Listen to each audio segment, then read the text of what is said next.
Kemudian Shanghai juga tercatat terkoreksi minus 0,33%, ditutup di level 3.558. Kospi Korsel juga koreksi minus 0,77% ke level 2.842. Nah, begitupun IHSG kita ya teman-teman ya. IHSG kita itu kalau kita lihat kemarin IHSG kita juga kemarin ditutup melemah ya teman-teman ya, minus 0,33%, ditutupnya di level 6591, turun 22 poin. Di sini juga kalau kita perhatikan memang sejak awal minggu IHSG selalu ditutup di zona merah ya teman-teman ya. Tekanan jualnya cukup tinggi untuk IHSG kita sendiri, walaupun asing itu masih net buy ke market kita ya teman-teman. Asing masih net buy sekitar 143 miliar. Nah, untuk saham-sahamnya sendiri yang di net buy asing, pertama ada Telkom. Telkom di net buy asing 158 miliar. MTEK juga masih di net buy asing ya teman-teman ya. MTEK masih di net buy asing 22 miliar. PTBA juga masih di net buy asing 12 miliar. Kemudian ada INDF dan juga Pegas yang di net buy asing ya teman-teman. Kemudian kalau net sell, asing banyak net sell di saham perbankan big caps nih teman-teman. Di antaranya ada BMRI, kemarin di net sell asing 158 miliar. BBRI juga di net sell asing 36 miliar. Terus BBCA di net sell asing 18,4 miliar. Sisanya ada KLBF dan juga Antam yang memang di net sell asing di perdagangan kemarin ya teman-teman ya. Oke, untuk sisi sektoralnya kalau kita perhatikan kemarin yang cukup tertekan adalah sektor barang baku, itu minus 0,94%, dan sektor perindustrian yang tertekan minus 0,82% ya teman-teman ya. Jadi kita lihat dua sektor itulah yang menjadi kontributor utama pelemahan laju IHSG kemarin ya. Oke, penyebabnya atau katalis yang mempengaruhi IHSG kemarin itu yang pertama dari Wall Street yang terkoreksi di hari sebelumnya ya teman-teman ya. Jadi Wall Street merespon kenaikan yield obligasi 2 tahun dan juga 10 tahunnya ditutup koreksi sehingga berdampak ke pasar saham Asia dan juga ke IHSG kita. Kemudian kalau kita lihat juga kemarin ada beberapa komoditas yang terkoreksi juga ya. Ada nikel kemarin terkoreksi, emas gitu itu kemarin juga terkoreksi. Tapi untuk update komoditasnya sendiri kita lihat hari ini untuk komoditasnya sendiri kita lihat oke. Di sini oil tercatat naik ya teman-teman ya. Harga minyaknya naik, oil naik 1,79%, emas juga naik 1,70%, timahnya naik 2,40%, dan yang naiknya cukup signifikan itu nikel ya teman-teman ya. Nikel naik 4,99% nih update-nya. Nah, kalau kita lihat sendiri memang untuk minyak khususnya ya teman-teman, ini kenaikan harga minyak secara global itu karena memang ada ketegangan politik ya, ada masalah geopolitik di Arab Saudi dengan Rusia, di mana itu dikhawatirkan akan mengganggu pasokan minyak nih teman-teman. Karena kita tahu Arab itu adalah salah satu negara produsen minyak terbesar di dunia ya. Jadi adanya ketegangan dari geopolitik Arab dan Rusia ini tentu membuat harga minyak justru naik gitu secara global. Oke. Kemudian untuk stock pick kita hari ini mungkin saya akan pin dulu di komen ya teman-teman. Untuk stock pick kita hari ini yang pertama kita ada info. Hari ini kita memilih info dengan target kenaikan di level 5.000. Kemudian ada Medco, kita juga pilih Medco, kita optimis target kenaikannya di 534. Kemudian Main kita optimis target kenaikannya di level 700. Lalu ada yang terakhir Aldo ya teman-teman. Aldo juga kita pilih, mungkin boleh teman-teman pertimbangkan.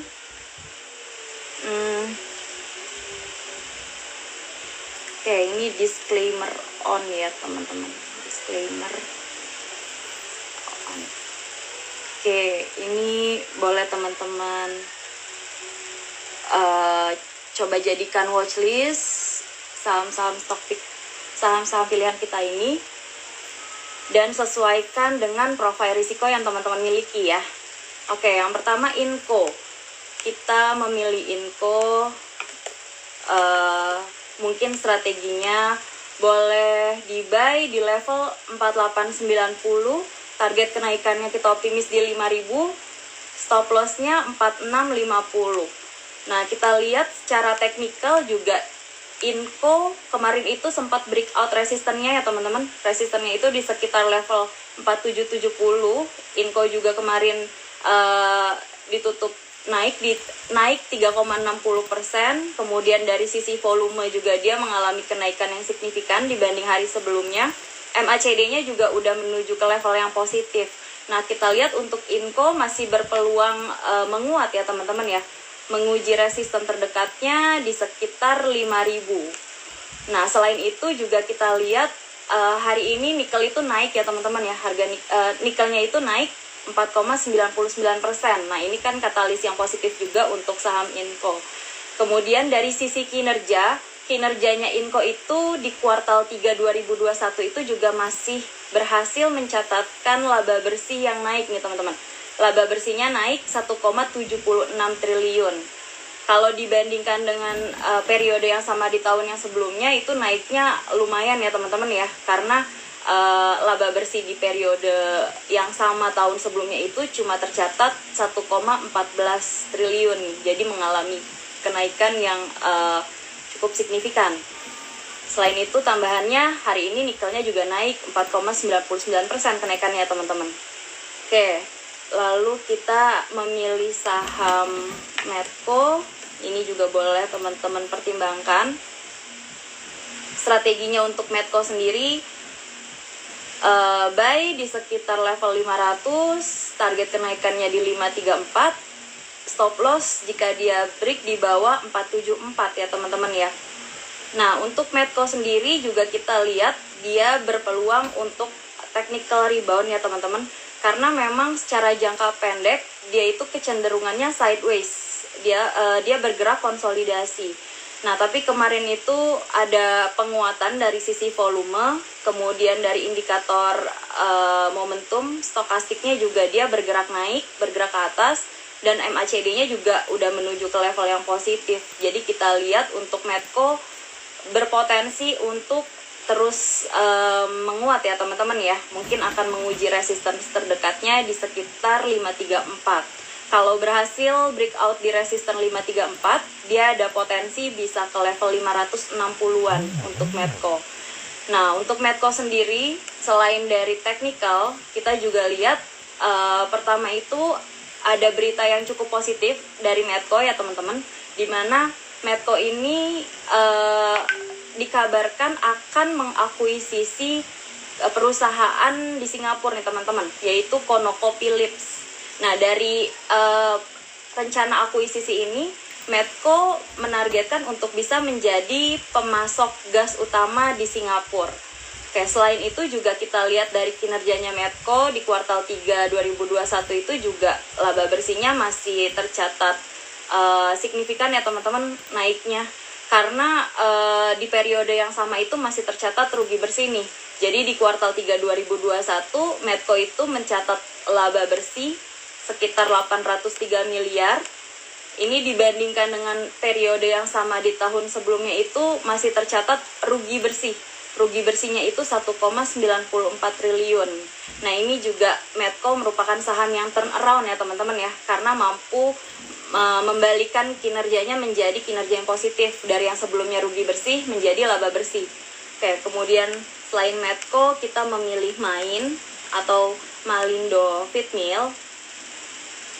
Ya, untuk Main mungkin strateginya bisa Oke, untuk main boleh dipertimbangkan buy di level 670, target kenaikannya 700, stop loss jika break di 650.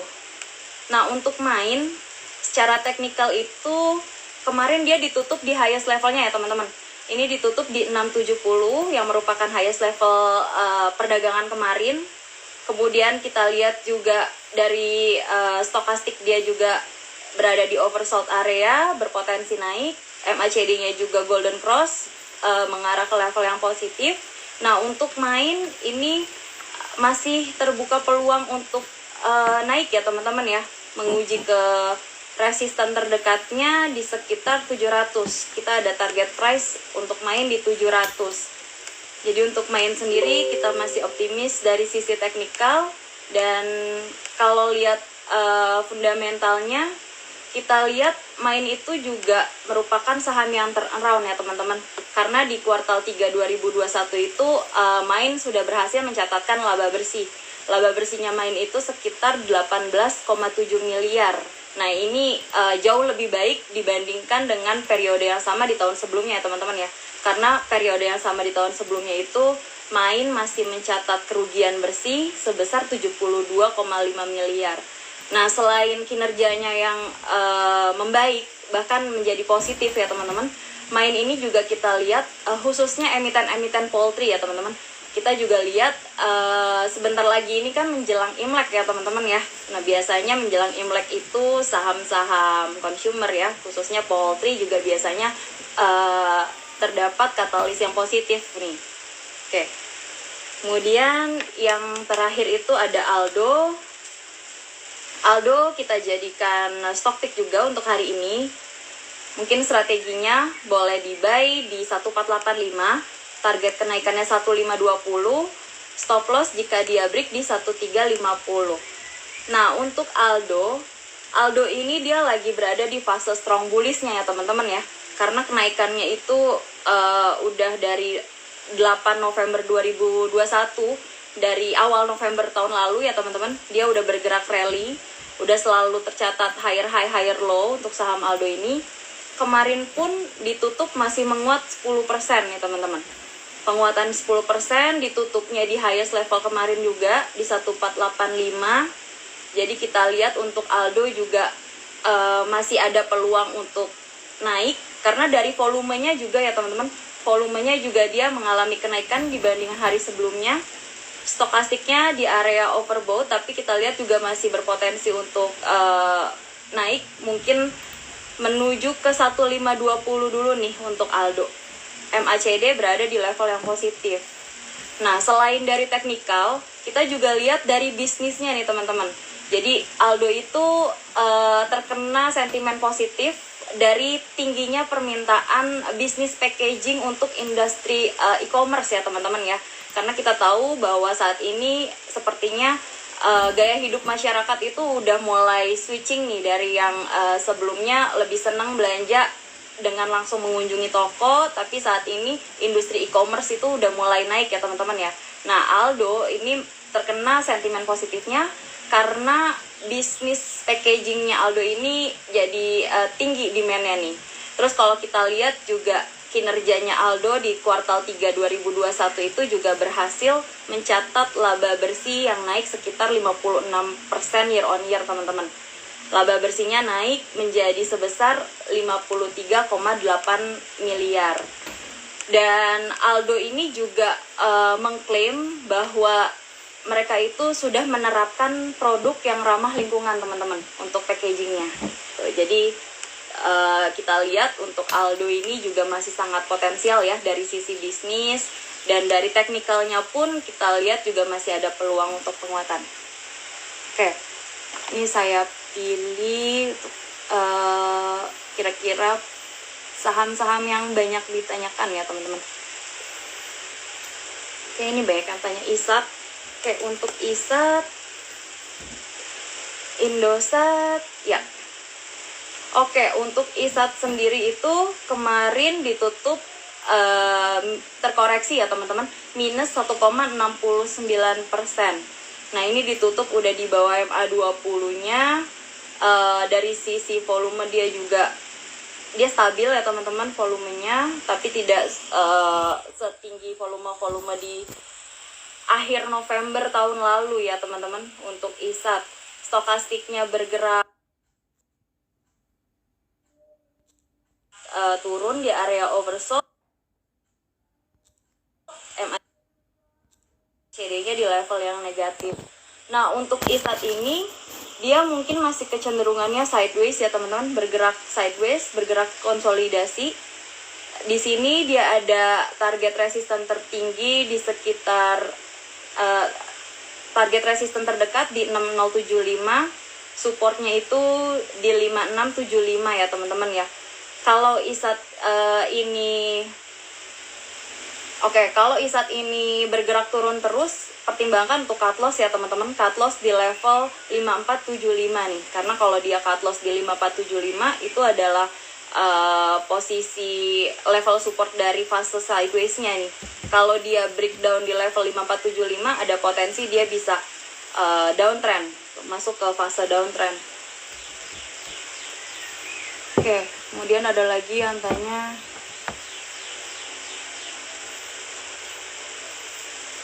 oke, ini saya ambil yang terbanyak ya teman-teman.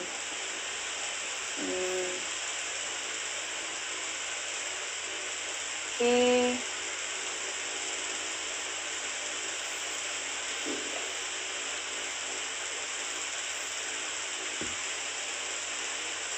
Oke, pertanyaan yang terbanyak. Sebentar teman-teman.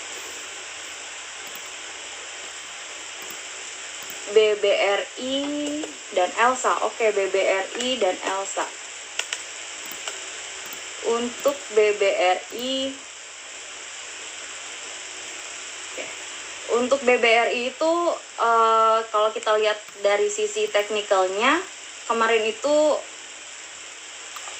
itu terkoreksi ya teman-teman. BBRI minus 1,43%. Nah, untuk BBRI sendiri ini juga muncul long black Marubozu candle ya teman-teman ya.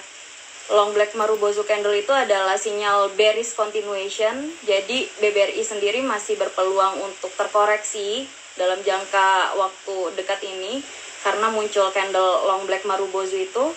Kemudian dari sisi stokastik juga dia dead cross, bergerak ke bawah. MACD-nya berada di level yang positif sebenarnya ya. Tapi kalau kita lihat untuk BBRI kecenderungannya masih cenderung atau masih berpotensi melemah ya teman-teman.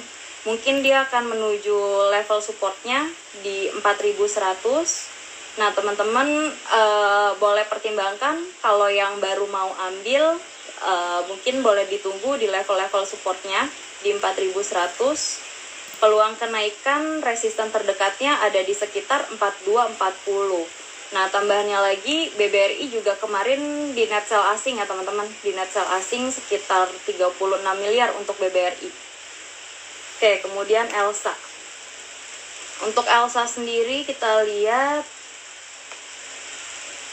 ya untuk Elsa, kalau secara teknikal, dia itu sejak tanggal 19 Oktober 2021 itu bergerak turun terus ya teman-teman ya. Sudah mulai masuk fase downtrend, bergerak bearish. Nah kemarin itu ditutup 3,94%. Ini dia sempat breakout resisten terdekatnya di 260. Nah untuk Elsa ini ada potensi dia technical rebound ya teman-teman ya. Karena kita lihat dari sisi volume juga udah mulai naik dibanding dengan beberapa hari sebelumnya. Stokastik juga dia bergerak di area oversold menuju ke atas. Jadi kita lihat untuk Elsa sendiri dari sisi teknikal masih berpeluang untuk menguat. Mungkin dia akan menguji resisten terdekatnya di MA20-nya di 270. Kalau dia breakout 270, dia ada potensi bisa naik sampai ke level 282 ya teman-teman untuk Elsa. Nah ditambah lagi juga Elsa ini kalau kita ikuti fundamentalnya ya teman-teman, jadi Pertamina Hulu Energy itu udah resmi menjadi pemegang sahamnya Elsa. Dan kepemilikan dari Pertamina Hulu Energy itu kurang lebih sekitar 51% nih teman-teman. Jadi kalau kita lihat ada sinergi yang positif untuk kinerjanya Elsa secara kedepannya gitu ya teman-teman ya. Oke. Ya, kemudian ada lagi yang namanya SRTG. Oke, SRTG Saratoga. Untuk Saratoga, secara jangka pendek dia sebenarnya cenderung konsolidasi ya teman-teman ya. Dan Saratoga ini berhasil mempertahankan level supportnya di 2690. Untuk Saratoga dia masih berpeluang menguat, mungkin akan menguji resisten di sekitar 2890, resisten terdekat. Kalau dia breakout 2890, ada potensi Saratoga bisa ke level 3130 ya teman-teman. Nah, untuk Saratoga sendiri kalau kita lihat secara fundamental dia juga termasuk saham yang masih under value dan masih cukup potensial ya teman-teman. Kemudian dari sisi teknikalnya juga secara jangka panjang dia itu berada dalam fase bullishnya nih. Secara jangka panjang dia masih uptrend. Jadi untuk Saratoga mungkin boleh teman-teman, strateginya boleh teman-teman akumulasi buy di sekitar level-level supportnya saat ini di area 2690 sampai dengan 2730 itu level support kuatnya ya teman-teman. Resisten terdekatnya di sekitar 2860 resisten terdekat. Cut loss jika Saratoga ini break di level 2610.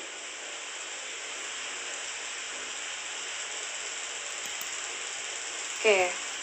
Kemudian ada lagi yang tanya saham BBYB. Oke, BBYB kalau kita lihat dari sisi teknikal, oke, BBYB itu kemarin minus 5,38% ya teman-teman. Ini minusnya cukup signifikan karena lebih dari 5%. Nah, untuk BBYB ini dia itu secara jangka panjang sejak 29 Juli tahun lalu itu dia sebenarnya bergerak dalam tren bullishnya ya teman-teman ya. Ini strong bullishnya karena selalu tercatat higher high higher low. Nah, untuk BBYB sendiri di tanggal 27 Desember itu dia udah mulai bergerak turun, bahkan masuk ke fase downtrendnya. Nah, kemarin pun juga masih ditutup melemah, masih minus 5,38%. Untuk volume juga kecenderungannya itu menurun dibandingkan hari-hari sebelumnya. Stokastiknya berada di area oversold, MACD-nya menuju ke level yang negatif. Nah, untuk BBYB masih berpeluang melemah ya teman-teman, masih berpeluang melemah, mungkin menuju support di 1990. Kalau dia berbalik menguat, resisten terdekat ada di sekitar level 2290. Nah, kalau kita ikuti fundamental atau story fundamentalnya, BBYB masih cukup potensial ya teman-teman ya, karena dia punya ekosistem digital yang besar. Semenjak Alibaba Group juga masuk ke BBYB, ini juga masih cukup potensial untuk BBYB sendiri. Jadi kalau teman-teman optimis dengan potensinya BBYB ke depan, momentum pelemahan ini mungkin boleh teman-teman pertimbangkan untuk akumulasi di saham BBYB ini ya teman-teman ya. Karena dari Ajaib sendiri pun masih sangat optimis BBYB ini punya target fundamental secara jangka panjang bisa ke level 4.000-an teman-teman. Jadi momentum pelemahan BBYB mungkin boleh teman-teman pertimbangkan untuk akumulasi ya. Oke. Karena udah jam 9, mohon maaf saya harus pamit. Terima kasih untuk teman-teman yang udah join dan mohon maaf untuk pertanyaan yang belum terjawab. Have a nice Thursday teman-teman.